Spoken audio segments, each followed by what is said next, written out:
Holy City Center Radio, it is episode 391, and I am your host, Christian Sanger. Today is Monday, July 14th, 2025.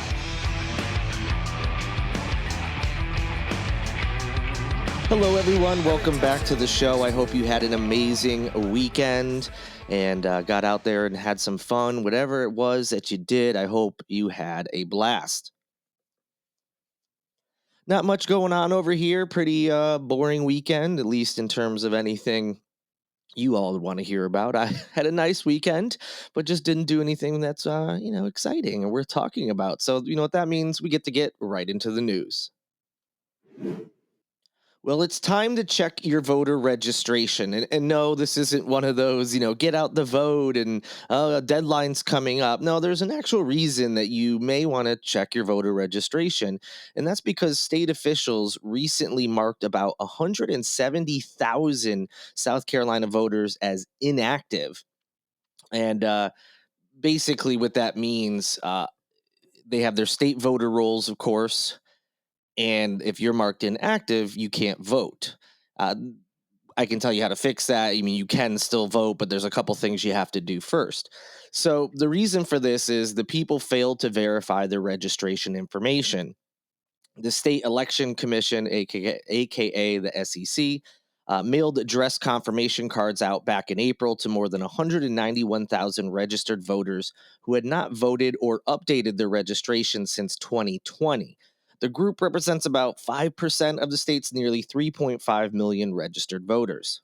So voters were asked to confirm their address on the cards that were sent to them, and then they were supposed to mail them back to the SEC office within 90 days.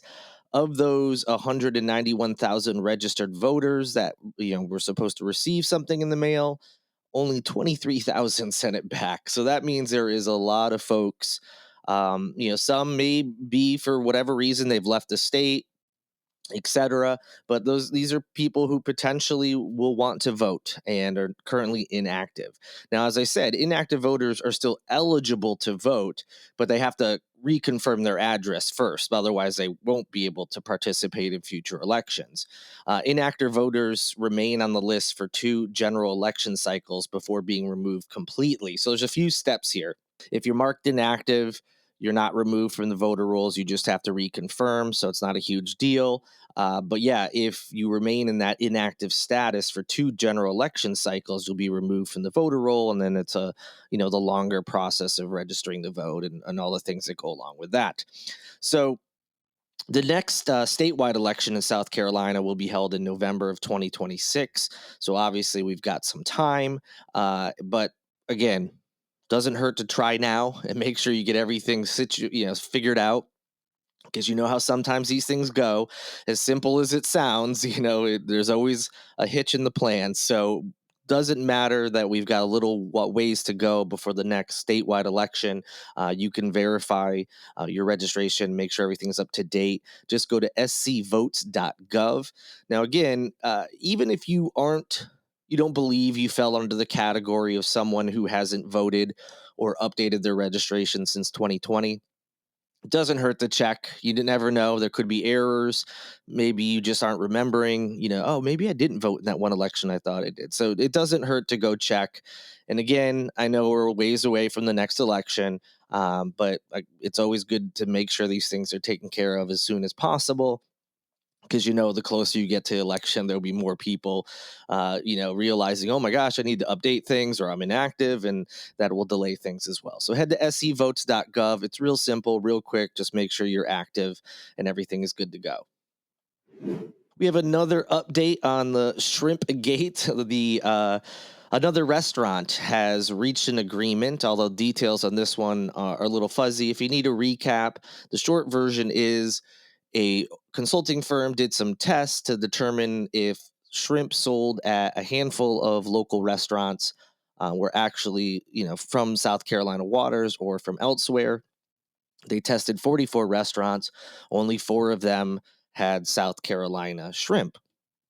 Now, of the 40 that didn't, a list of 25 restaurants were named in a lawsuit as restaurants that were claiming to have sold local shrimp.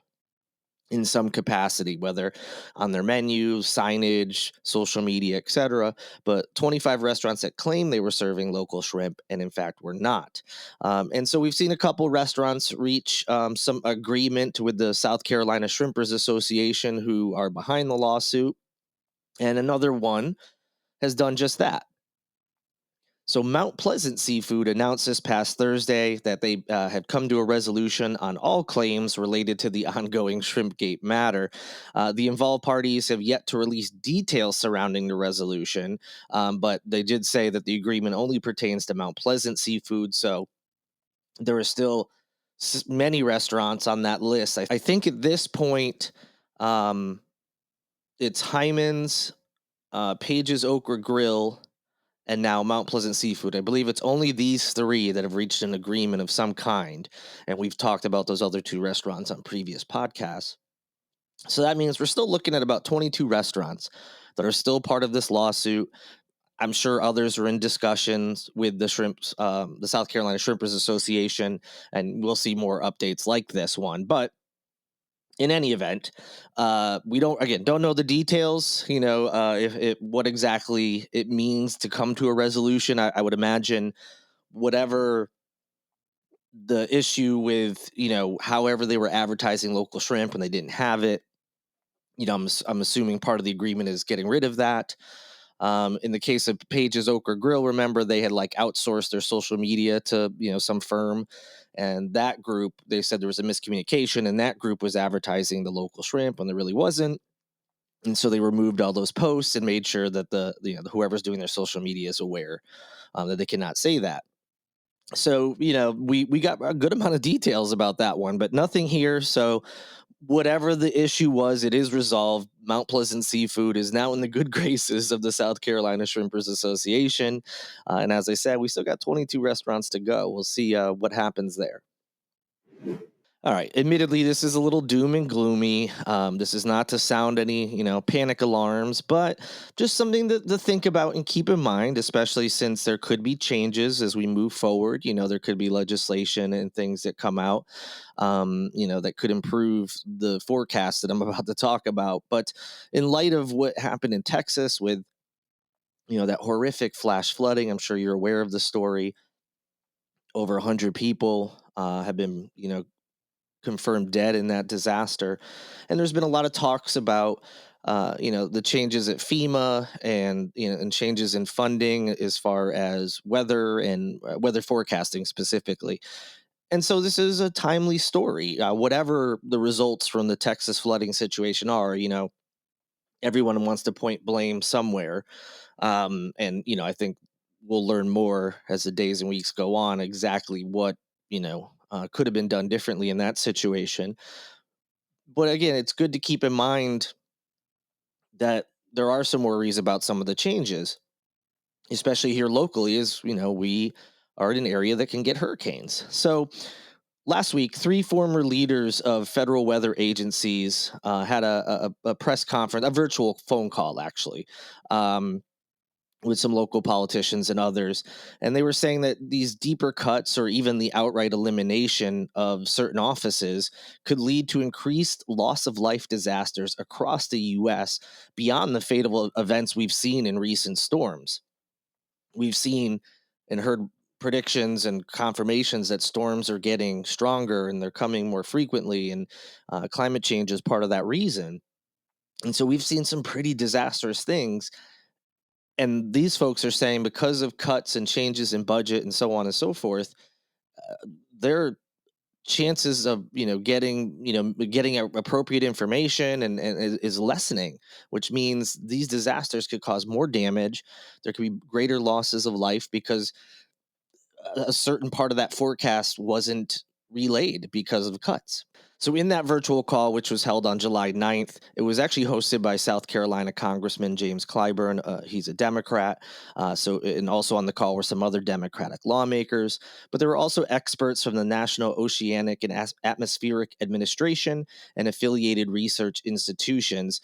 And they were emphasizing that the danger of the Trump administration cutting weather related research is something we should be, paying attention to. So I'll give you some examples. Robert Atlas, who is the former director of the Atlantic Oceanographic and Meteorological Laboratory, said that to date, errors in forecasting the track and intensity of storms have been greatly decreased, giving the public a more accurate understanding of the dangers they face. However, reducing that lab's mission could cut forecasting accuracy by 20 to 40%, he said. That could potentially cost the U.S. economy more than $10 billion in a single hurricane season if just two major hurricanes make landfall. So, again, these cuts, a lot of people think, oh, well, all these increases in technology over the years, it just means that we're going back to like the Hugo days, 1989, where people were, they got to forecast appropriately. They knew what was happening, and hurricanes aren't surprises. You can see that they're coming, um, but it's not that simple. And again, we just because we see loss of life and so much damage in storms doesn't mean it wouldn't have been worse if that new technology wasn't in place. And I mean, when it comes to you know people's lives, I would think you would want these things to be as accurate as possible. So, also on this call was James Franklin, a former branch chief at NOAA's National Hurricane Center, and he said that the fallout of the research lost to budget cuts would be just as devastating. So, for instance, Doppler radar missions and storm intensity models could fail, he said, and forecasting websites may no longer accurately analyze satellite data, especially for storms beyond aircraft range. They also mentioned on this call that prediction accuracy for developing storms would also suffer. And according to Representative Clyburn and Representative Debbie Wasserman Schultz, she's a Democrat from Florida, the administration's 2026 proposed cuts would close the Atlantic Oceanographic and Meteorological Laboratory, which is a key NOAA lab that helps forecast storm intensity and direction. So, again, yes, obviously they're still going to be able to tell a hurricane is coming and can, probably accurately still do the gist of it. Hey, we're expecting landfall at this time. We're expecting it to be this type of storm when it does. But there's a lot of details that they won't necessarily get as accurate, or it might even be inaccurate depending on what we're talking about here. Um, all this studying helps with predictions, helps, not just, hey, we can do a better job of predicting when you need to evacuate and things like that, but it helps the government know what sort of things they need to put in place, here locally when a storm's coming. Hey, we're expecting this, so we need to take these precautions, whereas if it was a lesser storm, a couple things could be left out or whatever. So you can tell even just a slight miscalculation, thinking the storm's not as intense as it actually is, could be catastrophic. So, again, you're seeing a lot of people on social media kind of downplay this. Oh, it's not that big of a deal. But when people who used to be in charge of these branches, so, not just politicians, I know there was Democrats hosting this call. And if it was just them, I could certainly understand a certain segment of the population being like, this is nothing, this is all political. But there's actual experts, the people who work for some of these organizations and know how these things work, and know the details of whatever budget they have, what money goes to where, and what cuts to those budgets, what that would mean. So, I would hope, even though, again, I know Democrats hosted the call, that people will at least listen to the experts and realize, you know, what these cuts actually mean when you start digging into it. So, again, I'm not trying to sound alarmist, but it is something that's concerning. And, hopefully we'll have some politicians who, despite these cuts, maybe figure out other ways to get this money back. And who knows? So we got to keep our eye on anything, that we might be able to let our politicians know, yeah, we support funding for these things, and we don't want these cuts, whenever there's opportunities for that. And that'll do it for this edition of Holy City Center Radio. Thank you so much for listening. Thank you to Lindsay Marie Collins with LMC Sound System for producing this and every episode of Holy City Center Radio.